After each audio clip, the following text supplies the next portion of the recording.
But just even in the start of the fight, it just didn't feel like my feet were under me, like I had anything.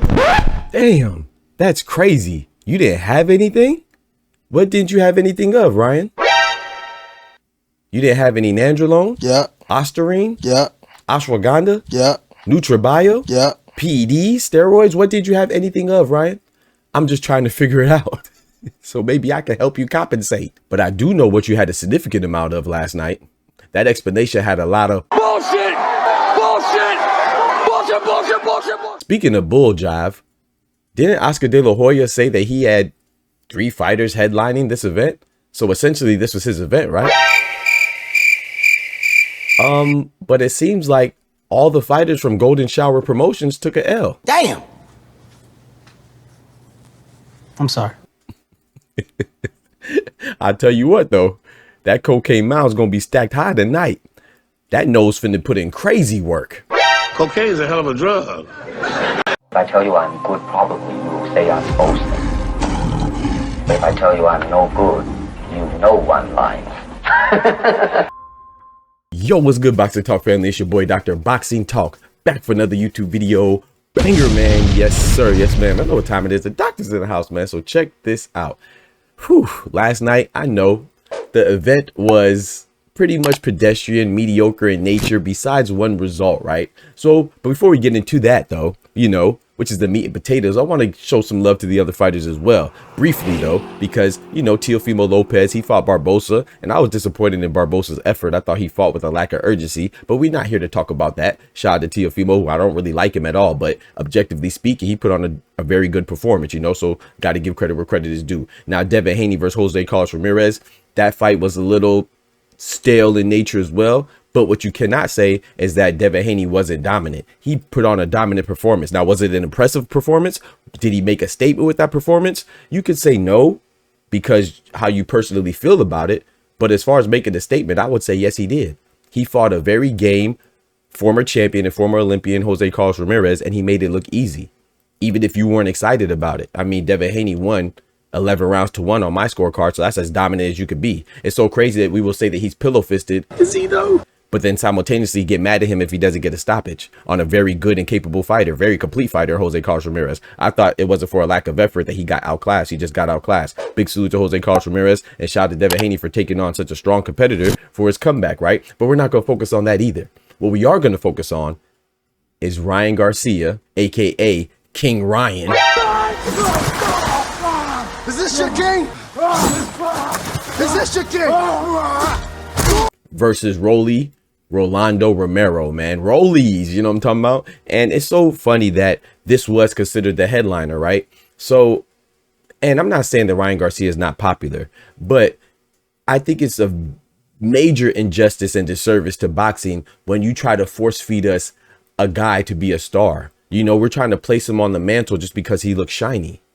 No, when Floyd Mayweather's on the mantle as a face of boxing, he earned it through merit. Canelo is a face of boxing now. He earned it through merit. You know, Sugar Ray Leonard, Roberto Duran, Ali before him, Roy Jones before them. You know what I'm saying? So just talking about these fighters, it's like you don't have to be undefeated, but you have to prove yourself and prove your worth. Ryan Garcia has never been a champion. So it's a travesty that he is the headliner over guys that are former champions. Let's run down the list, right? Even his opponent, Rolly Romero. He's a former champion, and now he's a 3-time world champion. I know you're going to say, oh, it's a regular belt. How's he a 3-time world champion? Well, one of my favorite fighters of all time, Manny Pacquiao, the legend, he's an 8-division world champion. Some of those titles were regulars and interim belts. So if you're not going to count regular and interim belts for Rolly Romero, then you can't do it for Manny Pacquiao. I call him an 8-division world champion, so I will extend the same courtesy and call Rolly a 3-division world champion. Yeah, that's how it works. Consistency. You know what I'm talking about? You dumbass. But anyway, let's get back to what I was talking about. Rolly Romero is a former champion and a current WBA champion right now, albeit a regular championship. Ryan Garcia was considered the main star. Teofimo Lopez is a former unified and lineal champion, is a current WBO champion in the 140-pound division right now. Ryan Garcia was put on the front of the bill ahead of him. Jose Carlos Ramirez, a former Olympian and a former unified champion. Ryan Garcia is considered a bigger star than him and put on the bill ahead of him. Devin Haney, the youngest undisputed male champion in the 4-belt era. Ryan Garcia was put ahead of him. So they're trying to force feed us this facade that Ryan Garcia is something he's not. He's never even been a champion. In fact, when he went and fought another champion in Gervonta Tank Davis, he got stopped, dropped, and rolled up, folded up.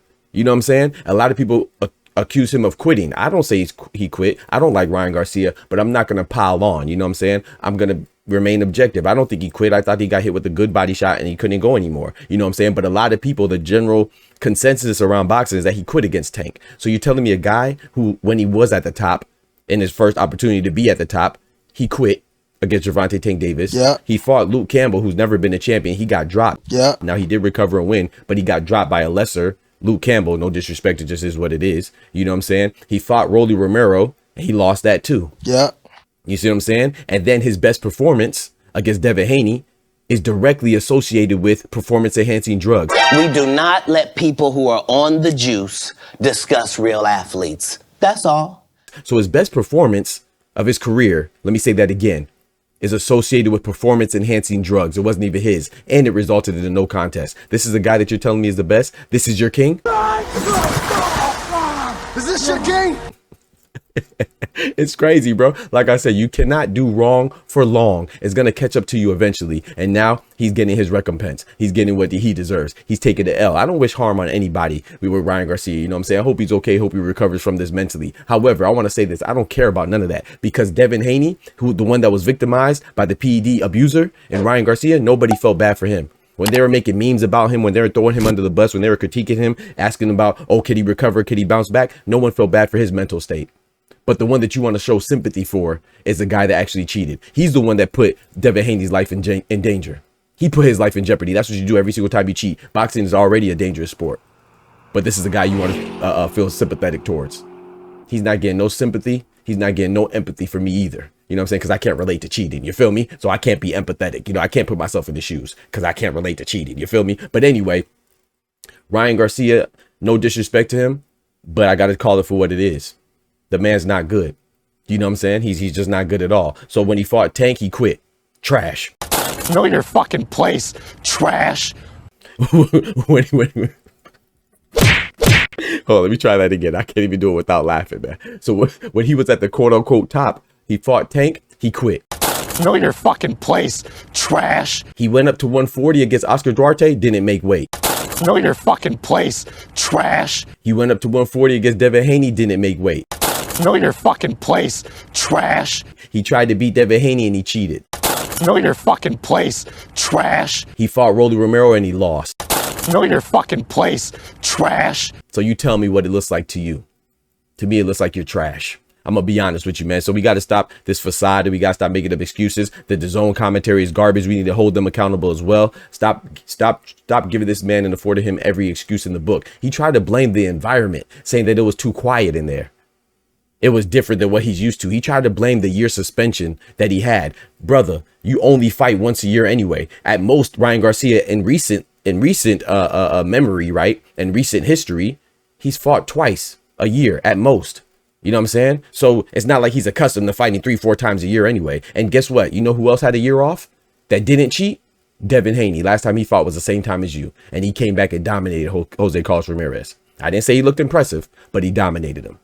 Ryan Garcia didn't even win. He didn't even knock down Rolly. He lost. And he got dropped in the process. And he didn't want to open up anymore either. Nigga, you's a bitch! He didn't want to open up once he got cracked in the second round. Let's be honest. So everybody counted out Rolly Romero, who a former champion, against a guy who's never been a champion. Yeah, that's what boxing has come to. Get off of social media, actually watch these fights and give the fighters the respect that they deserve, man. Ryan Garcia does not deserve to be at the top of the game. He does not deserve to be put on a pedestal. He is a mediocre fighter at best. Damn. I'm sorry. I'm not saying he's bad. I'm not saying he's a trash fighter, but he's definitely not good. And he's definitely not better than any of the other fighters that he shared the bill with last night and he headlined. So shout out to Oscar De La Hoya for his 3 fighters, you know what I'm saying? Self-proclaimed event, you know, because he had 3 fighters that headlined on this card. Golden Shower Promotions went 0-3. Yeah, snort that through your pipe. I appreciate y'all rocking with me as always, man. Y'all let me know what y'all think about that. Don't forget to smack that like button. But most importantly, remember with God, we can do anything without God, we're nothing. And also remember too, man, You can't do wrong for long. It's going to catch up with you. Shout out to boxing. Shout out to Rolando Romero for restoring the integrity, the purity, and the sanctity of the sport by beating down the cheater. And guess what? This is consecutive weeks where we get cheaters getting put in their place. Shout out to Chris Eubank Jr. the week before, restoring order by putting Conor Benn, that cheater, in his place. So how about this? Next fight, we can have Conor Benn versus Ryan Garcia, no hold bars match, you know what I'm saying? And let all PEDs be permitted and let them beat the hell out of each other. How about that? Yeah, you want to be dirty, get done dirty. Yeah, man, y'all be easy. Don't forget to smack the like button or smack the dislike button if you want to Ryan Garcia's groupies. You know what I'm saying? Just hold people accountable, man. Shout out to all the clean fighters out there, and shout out to those representing the sport that we love. Deuces. From the hood to college, both worlds they had to meet. 6 degrees between us, so cold we're about to freeze. But we're Florida boys, hot takes, we bring the heat. We're moving the culture, the engineers to the streets.